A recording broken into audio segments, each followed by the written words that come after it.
Seja bem-vindo mais uma vez nesse canal. Para nós é uma alegria poder compartilhar da palavra de Deus com você. Espero que você seja edificado e abençoado.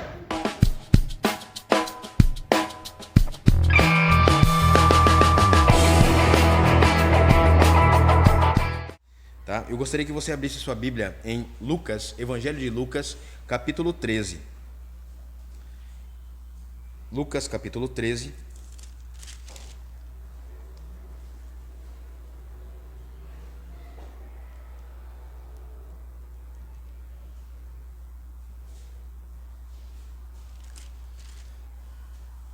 E rapidamente fazer uma meditação contigo. Primeiro, dizer que tudo que nós temos vivido, pensado, tudo que nós temos falado, tudo isso será usado contra nós no tribunal, ou a favor de nós no tribunal, no grande tribunal de Deus.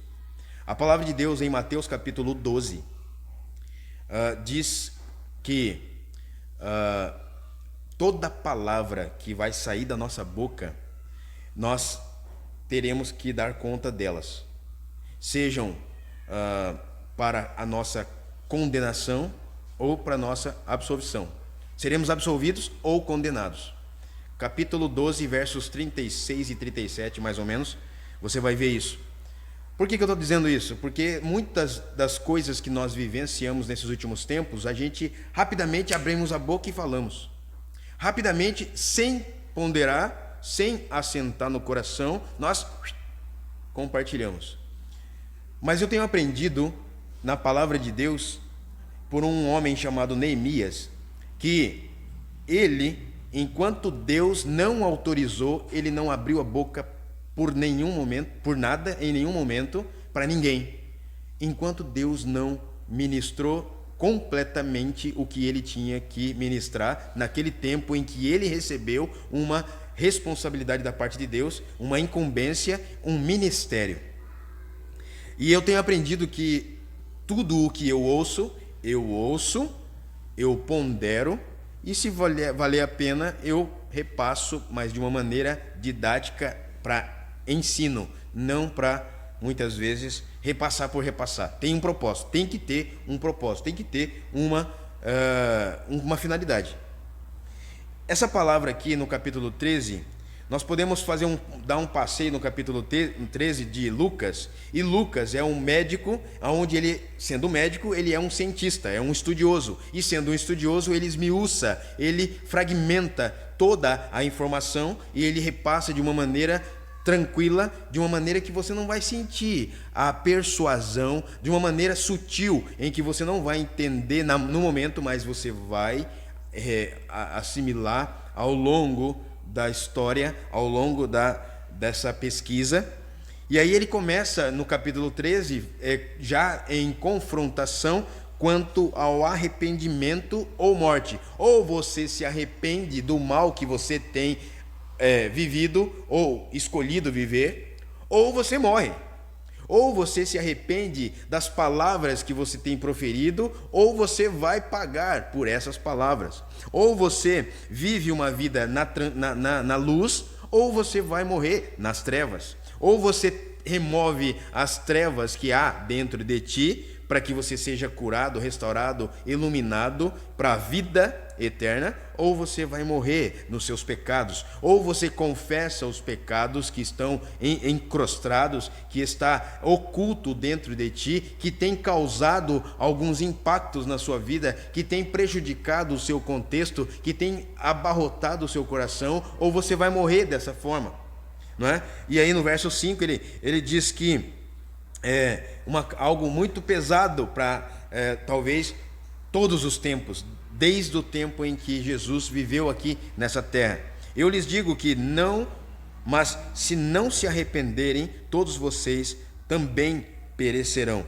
Ele estava respondendo acerca dos galileus, né, onde ele estava falando lá acerca de Pilatos, acerca do que eles estavam indagando Jesus Cristo.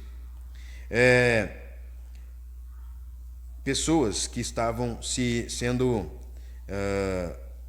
deixa eu ler aqui que é melhor para você entender. Capítulo 13 de Lucas. Naquela ocasião, alguns dos que estavam presentes contaram a Jesus que Pilatos misturara o sangue de alguns galileus com os sacrifícios deles. Jesus respondeu: vocês pensam que esses galileus eram mais pecadores do que todos os outros por terem sofrido dessa maneira? Eu lhes digo que não, mas se não se arrependerem, todos vocês também perecerão. Ou vocês pensam que aqueles 18 que morreram quando caiu sobre eles a torre de Siloé eram mais culpados do que todos os outros habitantes de Jerusalém? Eu lhes digo que não, mas se não se arrependerem, todos vocês também perecerão. Segunda vez que ele diz isso no texto. Então contou uma parábola. Um homem tinha uma figueira plantada em sua vinha, foi procurar fruto nela e não achou nenhum. Por isso disse ao que cuidava da vinha: já faz 3 anos que venho procurar fruto nesta figueira e não acho. Corte-a. Por que deixá-la inutilizar a terra? Respondeu o homem: Senhor, deixe-a por mais 1 ano, e eu cavarei ao redor dela e a adubarei. Se der fruto no ano que vem, muito bem, se não, corte-a. Essa foi a sentença. Depois sucede que existe dentro de uma sinagoga, num dia onde não era para ser feito nada, pelo menos no pensamento do fariseu, num dia que não era de trabalho, num dia de descanso, no Shabat, né? Sábado, e tinha uma mulher que foi encontrada dentro do templo, dentro da sinagoga, dentro de uma igreja, dentro de um lugar onde aparentemente deveria ser santo, dentro de um lugar onde é separado para os cristãos adorarem a Deus, para o povo se santificar a Deus, mas tinha uma mulher que estava que estava escravizada já há 18 anos, que ela estava aprisionada por Satanás. Ah, pastor, mas como? Dentro de um templo? Ela estava aprisionada dentro de uma sinagoga. E aí toda a história que se desenrola, aonde Jesus encontra essa mulher. Jesus estava ensinando naquela sinagoga, e naquela sinagoga ele observou e tinha uma mulher encurvada, que já há muito tempo, ela andava já sofrendo com isso e não se endireitava. Jesus a chamou para perto, impôs as mãos nela, verso 13, e imediatamente ela se endireitou e passou a louvar a Deus. Aí vem toda aquela questão dos fariseus, que estavam indignados, que ficaram mais preocupados, né, em saber, em cumprir uma regra que era um sábado, que não pode ser curado ninguém, não pode ser feito nada, e essa mulher foi curada no sábado. Ou seja, houve atividade humana, houve atividade normal num dia que não era para ser trabalhado, não era para ser feito nada, né? E Jesus, naturalmente, rebate o questionamento desses homens, do dirigente da congregação, ou seja, de um líder espiritual naquela igreja, naquela sinagoga, e ele fala: olha, essa mulher, lá no verso 16, ela é uma mulher, ela é filha de Abraão, é uma mulher salva. Filha de Abraão significa que ela tem a promessa de vida pela fé em Cristo Jesus. Significa que ela está destinada à salvação eterna. Porém, existem alguns resquícios, existem alguns problemas, algumas brechas, existem algumas coisas na vida dessa mulher que precisam ser removidas para que ela encontre paz. E aqui eu gostaria de trazer uma conotação do que Deus quer que você saiba, do que Deus quer que você se livre, para que você tenha paz, porque você já tem o céu. Amém? Talvez você tenha o céu, mas não sabe que precisa também se reparar em algumas coisas, que precisa se deixar Deus trabalhar na sua vida, que precisa ser removido para que você tenha paz. Imagina você tendo um destino, né, certo, mas que você precisa limpar algumas arestas, limpar algumas sujidades na sua vida para poder completamente estar bem. Porque é possível que Deus te colocou nessa terra, é possível que o propósito de Deus para a sua vida não seja sofrimento. Que muitos anos e muitas vezes você está abarrotando a sua vida. É uma escolha errada aqui, é outra escolha errada aqui, é uma atividade aqui que não é agradável ao Senhor, é uma outra questão aqui que eu não consigo reparar, é uma falta de perdão ali que eu ainda não consigo liberar, é ali uma situação que alguém me fez um grande mal e eu ainda estou indignado ou indignada, eu ainda estou ligado ou ligada àquela vida, àquela pessoa ao qual eu já tive um relacionamento com ela e agora eu já estou em outra situação, eu já estou limpando a minha vida, mas eu ainda fiquei atrelado a essa pessoa, aquele relacionamento onde eu me misturei aqui, me misturei ali, me misturei acolá, e agora a minha vida está um turbilhão de coisas. Essa semana eu estava vendo no Facebook, poucas vezes eu tenho entrado no Facebook, eu acho que dá para você perceber nisso, poucas vezes eu boto o joinha lá, mas eu percebi que tem algumas pessoas que já passaram pela nossa vida, ou nós já passamos pela vida dessas pessoas, e aí eles escrevem umas coisas assim que eu fico indignado, no bom sentido, de ver por que está tamanha dificuldade ou preocupação, ou por que está tão cheio de problemas. Mas é porque a única resposta, meus queridos, é que se afastaram de Deus. A única resposta é que deixaram aquele Senhor que estava agindo, que estava libertando, porque essa pessoa, ela dizia: conhecereis a verdade e a verdade vos libertará. Esse Deus que estava libertando-a, ele abandonou, não foi Jesus que abandonou. E aí por que está abarrotado? Por que está cheio de coisas? É porque não deu continuidade no tratamento. Amados, presta atenção numa coisa. Às vezes você fica sabendo do médico que você precisa se tratar a respeito de uma doença, a respeito de uma situação crônica que vem de sangue, de genética. Então, geneticamente, você herdou dos seus pais. E aí você precisa o quê? De um tratamento, fazer vasculhar sua vida, sua saúde e fazer um mapeamento patológico para você identificar aquele problema que é crônico. E que se você não cuidar, a tendência é enveredar também pelo mesmo caminho, fisiologicamente falando. Mas engana-se quem acha que espiritualmente é diferente. Espiritualmente é igual e até pior, que nós não conseguimos identificar, porque é espiritual. E a Bíblia diz que somente por meio do Espírito eu vou entender as coisas do Espírito.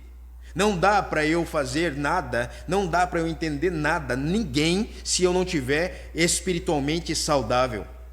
Até nós somos pegos de surpresa em situações que emocionalmente eu fui pego e eu não sei sair disso. Eu não consigo administrar certas situações que eu fui pego de surpresa. O que a Bíblia está ensinando, o que Jesus aqui está ensinando, e Ele está ensinando a base de colisões, a base de soco, no bom sentido, na base da confrontação. Às vezes você não gosta de ser confrontado com a palavra de Deus, mas você precisa ser confrontado para ser forjado, para ser quebrado e feito de novo às vezes. Já cantou aquela música assim: eu quero ser, Senhor amado, como um vaso nas mãos do oleiro. Até aqui tudo bem, né? E agora como continua? Toma a minha vida, pega a minha vida e faça de novo. Para fazer de novo, o que precisa acontecer? quebrar. E você está disposto a quebrar a sua vidinha? Está disposto a abrir mão da sua vontade própria? Está disposto a pagar um preço pesado para que a sua vida seja nova de novo? Você está disposto a mudar de caminho?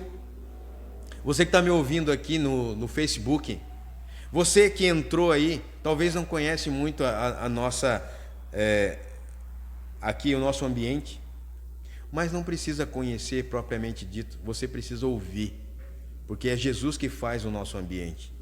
E Ele talvez possa também querer e se interessar em te fazer de novo.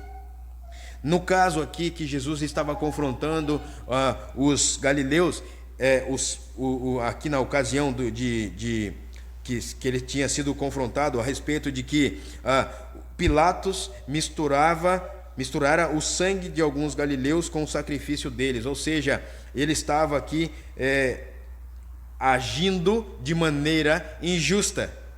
E a palavra de Deus diz que injustiça gera injustiça. Não está dito assim, mas o ensino da palavra mostra isso, que injustiça gera injustiça, assim como generosidade gera generosidade, assim como o amor gera amor. Amados, quando Jesus aqui é confrontado, ou melhor, quando Jesus é indagado, perguntado a respeito de está certo isso, não está certo, é isso mesmo, é certo terem sofrido dessa maneira, ele trata sobre arrependimento e ele fala: se vocês não se arrependerem, da mesma maneira como foi injustiçado esses galileus, não só serão também injustiçados, humanamente falando, como serão condenados. Se não houver arrependimento, haverá condenação. E não só isso, quando ele disse aqui, ele tentou também esmiuçar contando uma parábola. E qual parábola? Uma parábola de uma videira, né? Que não dava fruto. O que isso traz para nós aqui nesse momento? Tudo aqui num contexto judaico, tudo aqui num contexto de dentro, não de fora. Não é contexto de pessoas que estão lá fora precisando ouvir das verdades do Senhor, mas pessoas que estão lá dentro, que estão dentro dessa vida, que estão entendendo ou conhecendo ou caminhando na vida de Deus e que precisam ser forjadas, que precisam ser curadas, que precisam ser restauradas, que precisam ser limpadas. Jesus disse: vocês estão limpos pela palavra que vos tenho dito. Então é a palavra de Deus que vai nos limpar. Os discípulos andaram 3 anos com Jesus e ainda assim fizeram um monte de coisas erradas durante e depois do caminhar com Jesus. Então ele estava falando aqui para um contexto dos que já conheciam, ou pelo menos deveriam conhecer. E aí ele conta e ele fala de 3 anos aonde essa videira não dava fruto.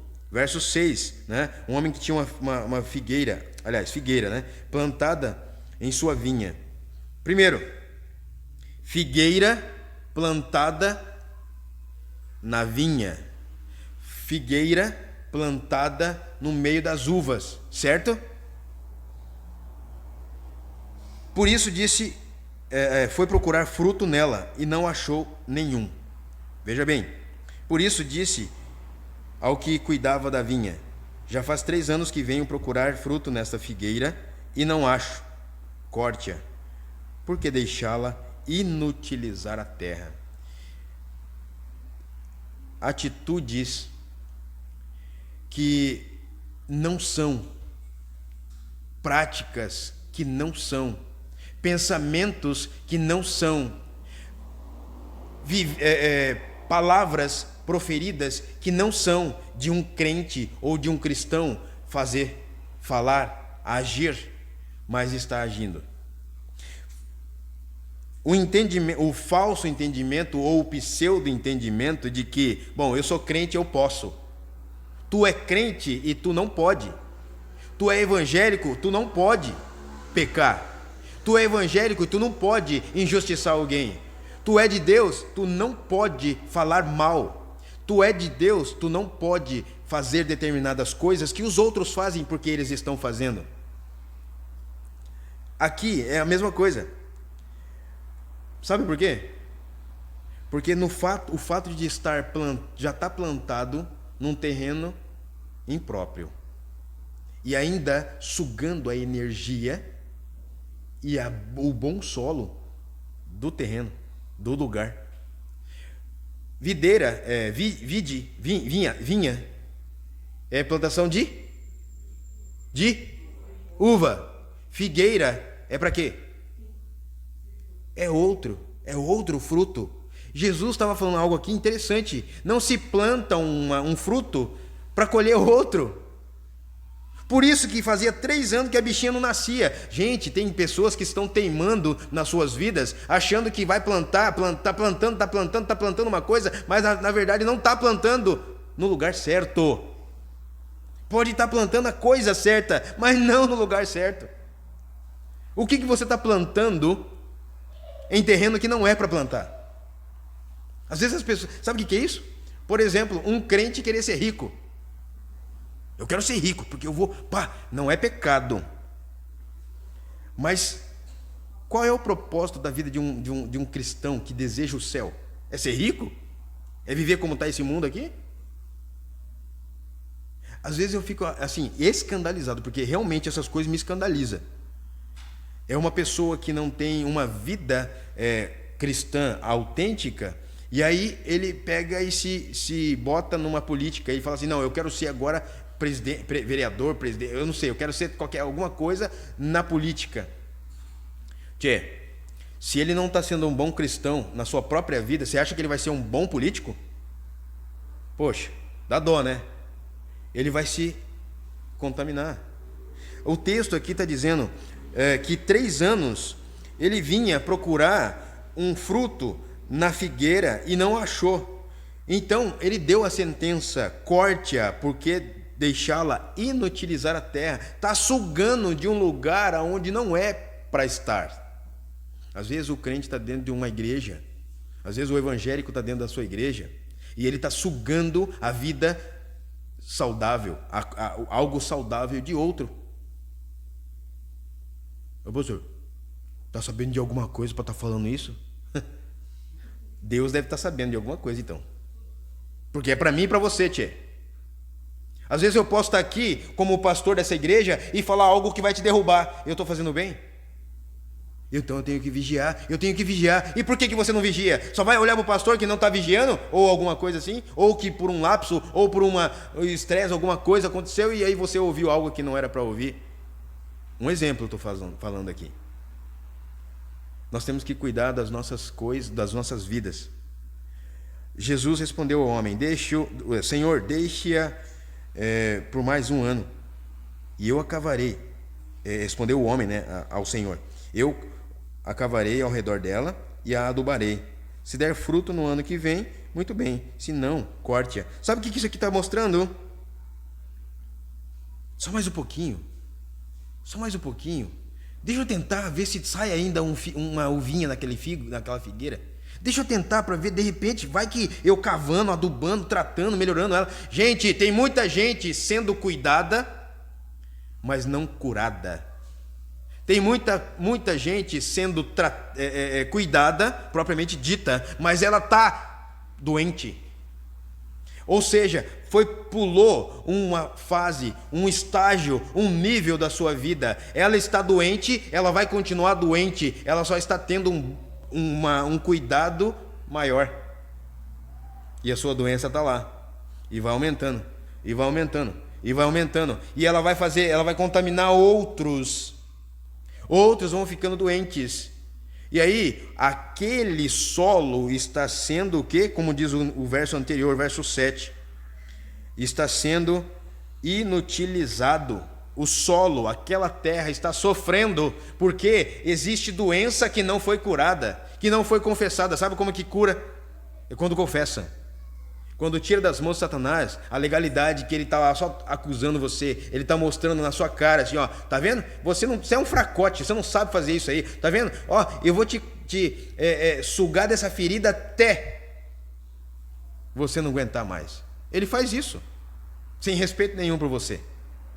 E aí Jesus pega e está ali nesse contexto de terreno bom, mas um fruto plantado errado, ou um objetivo errado, querendo colher algo bom, um resultado bom. Muitas vezes é assim. A gente planta uma coisa ruim e quer colher uma coisa boa. Somos engraçados, né? Somos bem animados assim. E aí Jesus piora as coisas. Deixa eu contar uma historinha para ti. Certo sábado, né? Jesus estava ensinando na sinagoga. Essa historinha é eu que estou contando, né? Aqui. E ali estava uma mulher que estava encurvada, porque ela estava sendo assistida.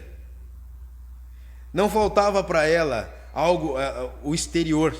Não faltava para ela a compaixão de outros para com ela. Não faltava a assistência na sua casa, de repente precisando de alguma coisa. Não faltava os curativos, como a gente vê muito aí.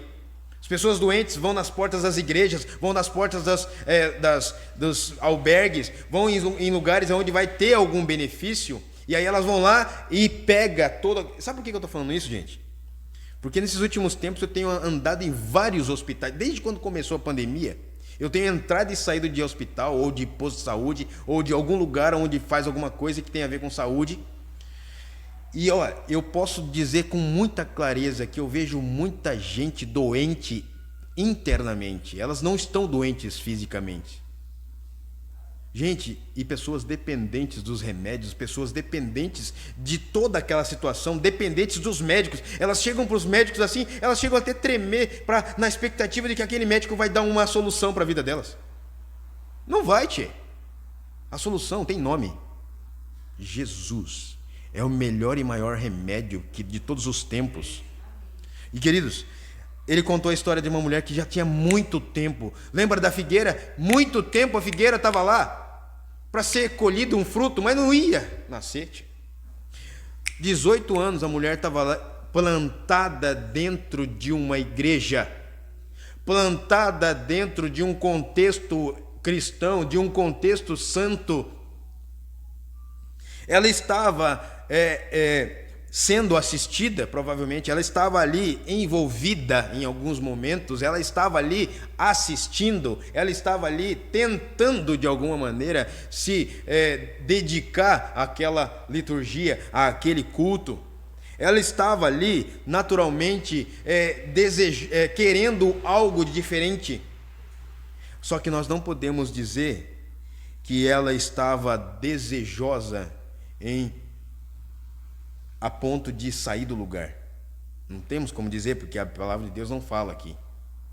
Mas ela teve um encontro real, pessoal, íntimo e marcante.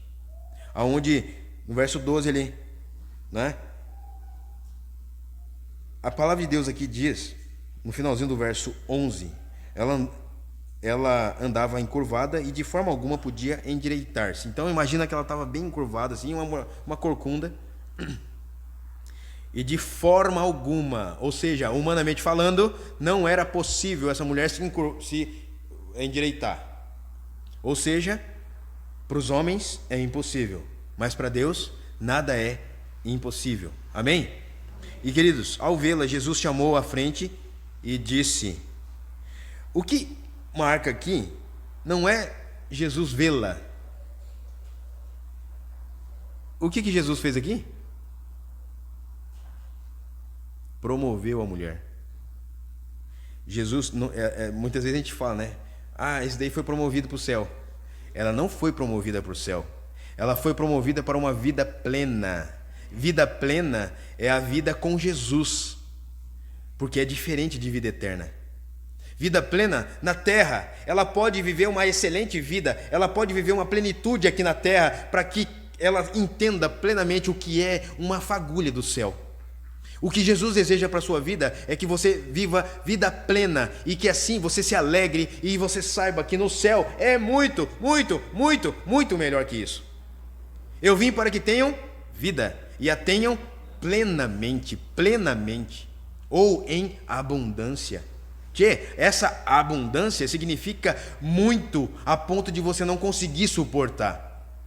E amados, ele disse: mulher, vem aqui, chega mais, saia do seu lugar e venha. Significa que precisou haver um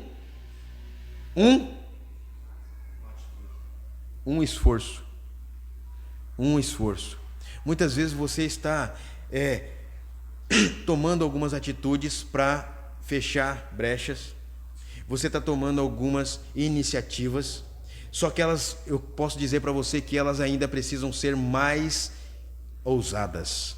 Você precisa ser mais ousado na direção do Senhor, em aceitar alguns desafios que Deus tem dado para você e muitas vezes tem passado e você está perdendo a oportunidade de obedecer. Nós falamos aqui na Escola Bíblica Discipuladora, obediência é para os discípulos. Discípulo obedece, porque ele é humilde, ele é submisso ao que o seu Senhor diz.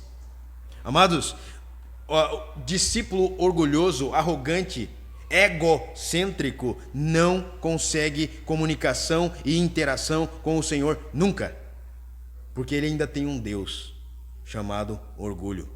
Ele ainda tem uma barreira chamada egocentrismo. Só ele que vale a pena. E cuidado para que você não seja um egocêntrico, levando pessoas a ficar olhando só para você, induzindo, né, emocionalmente, ou às vezes, amados, eu estou falando isso, mas às vezes você não controla isso não, tá? As nossas emoções, muitas vezes a gente não controla não. Eu estava andando hoje a pé, que eu fui no mercado aqui. Lá na frente do posto eu me lembrei de um membro aqui nosso, um membro da igreja. Eu lembrei, e aí eu comecei a pensar. Aí eu comecei a orar, falei assim: Senhor, em nome de Jesus, livra ele desse problema, livra ele dessa falha. Se ele falhar nisso, pum, vai acabar. Aí vai acontecer o que Deus já nos falou em sonho. Deus, em nome de Jesus, livra. Pensa que eu não oro por ti? A hora que vem eu já oro, porque eu sei que se veio na mente é para orar. E aí, voltando aqui para a mulher, vem aqui, saia do seu lugar. Você quer? Vem aqui, que aqui diante do altar você será curada. Diante de mim você será curada. E até porque eu preciso impor as mãos para você imediatamente se endireitar e viver a sua vida. Meus queridos, Jesus chamou essa mulher, ela foi, ele impôs a mão, imediatamente ela foi curada e se endireitou. Ah, pastor, mas aí onde que tem aqui que ela confessou? Aonde tem aqui? Naturalmente não está escrito aqui, mas eu creio que a palavra de Deus aqui, ela quer mostrar algo que eu e você podemos entender. Quando eu tenho um encontro pessoal com Jesus, eu sou curado, eu sou curada, eu sou levantado, levantada, eu sou transformado. Porque, amados, olha só, fazia 18 anos que ela estava congregando. Faz 18 anos, quantos anos faz que você está na igreja? Quantos anos faz que você vive dentro de uma igreja? Quantos anos faz que você ouve a palavra? Você se envolve com os irmãos, está todo mundo junto. Quantos anos? E será que você está 100% curado das suas feridas emocionais? É certo? Você está 100% restaurado para restaurar outras pessoas. Você está 100% alinhado com Jesus para poder levar outras pessoas a se alinharem também com Jesus. Você está totalmente conectado com o Senhor Jesus para que você também seja um instrumento de conexão de Deus para outras pessoas. Você mentiu hoje? Você falou mal de alguém hoje? Você pensou mal de alguém hoje? Você agiu injustamente com alguém hoje? Você não perdoou alguém hoje? Você não liberou perdão a alguém? Você não foi você não foi confrontado com a palavra hoje? Se até agora não, daqui para frente sim, Deus vai confrontar você. Ou se já não estiver confrontando. Indignado, porque Jesus havia curado, aí tem lá os discípulos, os fariseus que ficaram revoltados, mas Jesus falou uma coisa assim, ó. Ele, além de ter, como diz o gaúcho, dado um xingão neles, hipócritas, falsos, arrogantes, prepotentes. Vocês poderiam conhecer muito bem a lei e não estão sabendo e estão me perguntando sobre coisas que vocês deveriam saber. Cada um de vocês não desamarra no sábado o seu boi ou jumento do estábulo e o leva dali para dar água. Eles vão morrer de sede. Uma coisa lógica, né? Naturalmente precisa de um esforço para levar os bichos para beber água. Naturalmente é um serviço. Consequentemente, é uma atividade. Então, se vocês fazem isso, a mesma coisa eu estou fazendo aqui. Tirando do caminho de uma mulher o entrave, a barreira, o problema. Então, essa mulher, uma salva, filha de Abraão, a quem Satanás mantinha presa por 18 longos anos. Jesus considerou o tempo que essa mulher estava em sofrimento. Porque ele poderia falar 18 anos. Agora, 18 longos anos, 18 longos anos. Meu querido, minha querida, vai perguntar para uma pessoa que tem dores anos e pós-anos. Vai perguntar para uma pessoa que está em cadeira de roda, nesse tempo que ela está na cadeira de roda, que pode ser 1 ano, 2 anos, mas são longos para uma pessoa dessa. Uma pessoa que sofre de depressão, longo tempo de trevas, de escuridão. Quanto tempo nós vivemos uma vida de doença emocional, de dificuldades de compreender por que isso ou por que daquilo. Você se colocou já na vida, no lugar de uma pessoa que está em sofrimento? Ela pode estar sorrindo na sua frente, mas ela pode estar em sofrimento.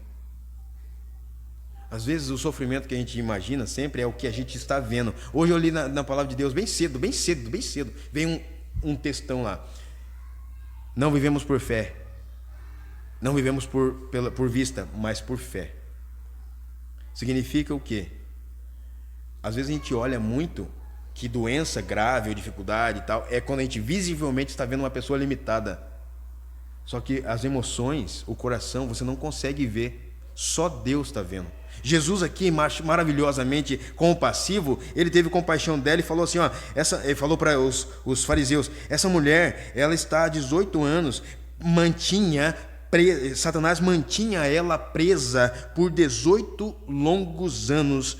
Não deveria, no dia de sábado, ser libertada daquilo que aprendia? Meu querido irmão, irmã, ouvinte, são longos anos de sofrimento que precisam ser desatados, desamarrados, liberados. Quantos anos as pessoas estão vivendo aí, abarrotando as suas vidas? Por que nós temos muitos endividados? Porque elas não têm outra forma de viver, de ter prazer na vida, mas vão comprar. Por que muitas pessoas estão indo mais nas farmácias fazer compra do que em supermercado? Porque o que come não faz mais efeito, tem que tomar remédio para poder fazer o efeito. As pessoas, elas estão mais codependentes de uma medicação, de um pote, de um frasco, de um vidro, de um envelope de medicamento do que dependentes de Deus. Elas também emocionalmente dependem de outras pessoas, elas vivem por outras pessoas, elas se apegam a outras pessoas, elas vivem nos passos de outras pessoas, tentando fugir delas mesmas. Ou então, Você já ouviu falar daquelas pessoas que são infantis? Ou melhor, elas não são infantis. Elas têm uma dependência infantil, embora adulta. É um exemplo aqui. Eu me apego ao Léo de tal maneira que sem o Léo eu não faço nada. Não é um relacionamento homoafetivo. É um relacionamento de dependência emocional. Se ele sair da minha frente, se ele falar alguma coisa, eu vou morrer porque ele falou algo que eu não gostei, algo que foi mal para mim, soou mal para mim, porque eu estou dependente dele exclusivamente. Cadê Deus nessa história? E às vezes você está realmente buscando o melhor caminho, você está buscando Jesus, você está na igreja, você está dentro do meio do povo de Deus, mas você precisa de libertação. Você precisa ser liberto da escravidão, do pecado, da escravidão. Mas eu não estou em pecado. Ok, maravilha. Mas você está atrelado, você está amarrado, você está aqui precisando se libertar, desatar de algo que está te prendendo. Satanás ele encontrou um meio de... E você não está sabendo administrar e identificar isso. Você é salvo, salva sim, mas precisa limpar algumas coisas. Você é salva sim, mas você precisa enxergar e observar algo que está ainda precisando ser removido. Essa mulher aqui, ela foi encontrada por Jesus no meio da multidão. Por que Jesus foi nela? E não foi... Por que ele não curou todo mundo?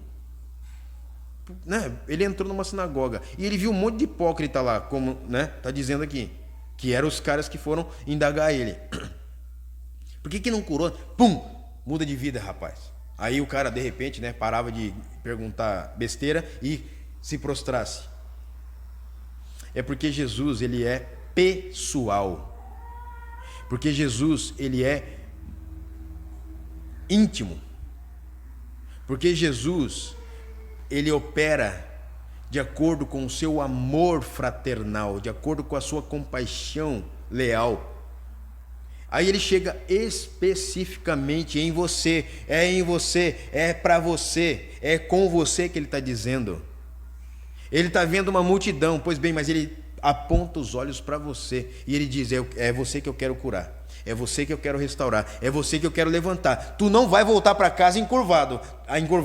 Tu não vai voltar para casa com esse negócio pendurado, não. Tu não vai voltar para casa de qualquer jeito. Tu vai voltar diferente agora. Tu vai sair daqui de uma maneira em que nem você acreditava que poderia sair. Ele olhou para aquela mulher e eu tenho certeza que ele viu isso e que ele quis. E ele colocou a mão e ela foi endireitada. Olha a prova aqui. Tendo dito isso, todos os seus oponentes ficaram envergonhados, mas o povo se alegrava com todas as maravilhas que ele estava fazendo. A maioria dos que estavam na sinagoga se encheram de alegria. Está aqui. Mas o povo se alegrava com todas as maravilhas que ele estava fazendo. Ele não estava fazendo... Ali tinha um povo adorando a Deus. E no meio do povo onde adora a Deus, tem alguém doente. A Bíblia diz que Jesus quer que a nossa alegria seja completa. Para a nossa alegria ser completa, nós precisamos estar completamente ligados, completamente liberados, completamente curados. Para que a nossa alegria seja completa, plena. Eu vim para que tenham vida e a tenham plenamente. Alegria plena. Amados, ele começa com a confrontação e termina com um desafio. Começa com uma confrontação e termina com amor, com compaixão. Em sequência a isso, ele conta outra parábola e no final dessa parábola ele diz assim, esforcem-se para entrar pela porta estreita. No final onde ele fala da porta estreita, esforcem-se. Então significa que eu tenho uma oportunidade. Muitas vezes Deus coloca oportunidades na minha vida para eu ser curado, para eu ser restaurado, para eu ser limpado, para eu ser renovado, para eu ser totalmente mudado, e eu deixo passar. Às vezes não, hoje não, é muita mão. Não, eu acho que deixa para depois, deixa a hora que eu tiver um pouquinho mais velho, aí quem sabe eu escolho isso. Meu querido, primeiro, se arrependa. Segundo, aceite o jeito de Deus. Deixa Deus fazer. Você consegue abrir a sua Bíblia lá para finalizar em Lucas 5:5. Lucas 5:5.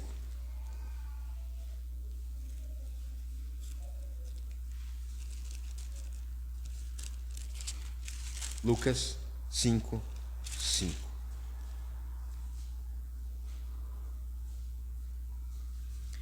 Num contexto onde ele está chamando, é um chamamento de Jesus aos discípulos. E vamos configurar isso para nós, para você. Ele está te chamando, assim como chamou aquela mulher encurvada. Não venha você falar assim, pastor, eu não tenho doença nenhuma, não tenho problema nenhum, não. Não tem? Então levanta a sua mão. Você não tem problema nenhum, não? Eu não tenho problema nenhum, não? Eu sou o primeiro a levantar minha mão. E você? Eu sou o primeiro a levantar minha mão pedindo misericórdia. Deus, eu tenho problema, estou cheio. Estou cheio de erros. Cheio de coisas que o Senhor pode curar, que o Senhor pode tirar, pode remover. E aí ele fala aqui, ele disse, Simão respondeu, mestre, esforçamo-nos a noite inteira e não pegamos nada, mas porque és tu quem está dizendo isso, vou lançar as redes. Sabe o que é isso aqui, amados? Jesus está vendo em você algo mais. Jesus está vendo, Michael, você é muito mais do que essa camiseta preta escrita porque ele me amou. Você é muito mais do que o que eu estou vendo. Você tem muito mais aí, Léo, do que eu estou vendo. Você não sabe nem o seu potencial. E eu quero te mostrar esse potencial. É hoje, é agora. Aí o Léo, não, Senhor, mas olha, passamos a noite inteira orando. Passamos a noite inteira, passamos o dia inteiro aqui servindo, aqui batendo massa. Mas porque é o Senhor que está dizendo, eu vou pegar mais 2, 3 carrinhos de massa. Imagina? Eu vou pegar mais 3 carrinhos de massa. Tá bom, Senhor. Porque é o Senhor que está dizendo. Sabe o que é isso? Esforço de obedecer a ordem do mestre. Esforço por prazer de ver a ordem do mestre. O que eu quero dizer com isso, meu querido? Aceite o jeito de Deus. Aceite o jeito de Deus. Sabe por quê? Porque é melhor do que o seu. Aceite a oferta do Senhor. Sabe por quê? Porque é a melhor oferta. Não tem outra melhor. A mulher, ela foi endireitada. Tendo dito isso, todos os seus oponentes ficaram envergonhados. Amados, hoje o diabo e os seus demônios ficaram envergonhados.